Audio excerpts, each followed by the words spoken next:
A devoted father to a soon-to-be 2-month-old baby boy, the apple of his eye, his 3-year-old baby girl, an uncle, a friend, someone who'd always be found dancing, smiling, or both. Life cut short after hours in a corrupt correctional facility. Welcome to Crimes Among Us. Malcolm Alexander Willis of Chillicothe, Ohio, born December 20th, 1999, to Victoria Bristow and Shariq Willis Sr. Malcolm would embrace both sides of his ethnicity. Malcolm played football and was placed in judo at an early age. He aspired to become a youth mentor for children that had experienced trauma. Malcolm would make his living in roofing and construction. Malcolm's story, however, begins once he receives a misdemeanor charge for operating a vehicle impaired. Malcolm would attempt to serve his time twice, but was turned away due to no paperwork on file. Malcolm decides not to kick the ant bed, and he leaves well enough alone, and he moves on with his life. Franklin County, Ohio, October the 30th, 2021. Malcolm is pulled over this time for an expired tag. The officer runs his plates. They come back, warrant, Ross County hold. Malcolm is placed under arrest and taken to the Franklin County Correctional Center, a medium to maximum security facility located in Columbus, Ohio. He was placed in a pod with high-level felons and gang members, where he was brutalized, harassed, and starved as other inmates would take his food. On a phone call with his mother, he was struck by another inmate. He yells out in pain. The phone hangs up. When Vicky talks to Malcolm again, he plays it off. Prisons and jails have a code similar to the street: no snitching. As he talks in code to tell his mother, you know that thing that we talked about? Do it. She takes action. She calls the prison, and they inform her that they have not received a complaint, and they refuse to listen. Vicky, a very persistent mother, would not take this laying down, and she calls the end of Lacey P. After 6 unnecessary days in hell, Malcolm is transferred within hours to the Ross County Jail, a facility notorious for alleged falls from bunk beds, overdoses, and at least 12 unalived inmates in the last 36 months.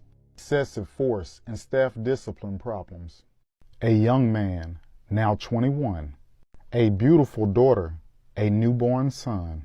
A crooked system, a broken one. A devoted mother who refuses to quit. Ohio's finest. Make this make sense. Malcolm Willis has now been transported to Ross County Jail. Notorious for alleged falls from bunk beds, overdoses, and nearly a dozen unalived inmates in the last 3 months. Use of excessive force and numerous staff discipline issues. November 5th, 2021. Around 5:30 p.m., Malcolm would call his family in good spirits. They said their prayers.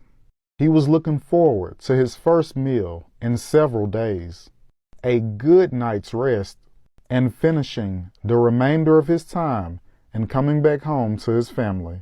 Around 7:30, phone records would show that Malcolm placed another phone call. He, at this point, had to be alive and well, and we would know that if they would ever release the video footage. Allegedly, around 9:44 p.m., a CO would discover Malcolm hanging from the vent in his cell. He places his hand underneath the blanket that is wrapped around his neck. He states he believes that he could hear Malcolm gasping for air. He waits for the other COs to arrive, and when they do, they lay him on the ground and they begin chest compressions. The jail nurse enters the room and checks his vitals. Oxygen level, 54%, and a heartbeat. Now make this make sense. She administers several doses of Narcan, a medicine used for a known or suspected overdose of an opioid. At 9:54, paramedics arrive. Only 2 minutes later, the paramedics pronounce him dead. A father, a son, an uncle, a friend. In jail for only a short period of time. He had everything to lose. Yet you want us to believe that he took his own life. Paramedics report that offset rigor mortis had already set in his neck. So if he was breathing only 12 minutes ago, make this make sense. Willis's family said that they were watching live news as the story broke. As the ambulance left the jail, they had no idea that it was their son. His mother was not informed for over 4 hours, allegedly stating that they did not have her contact info, so they followed protocol. A message of sorts appeared on that wall that day: lost black souls. Left arm gashed and bulged, a circular dent in his back, a welt across his forehead, contusions on his knees, bruised and split lips. Make this make sense.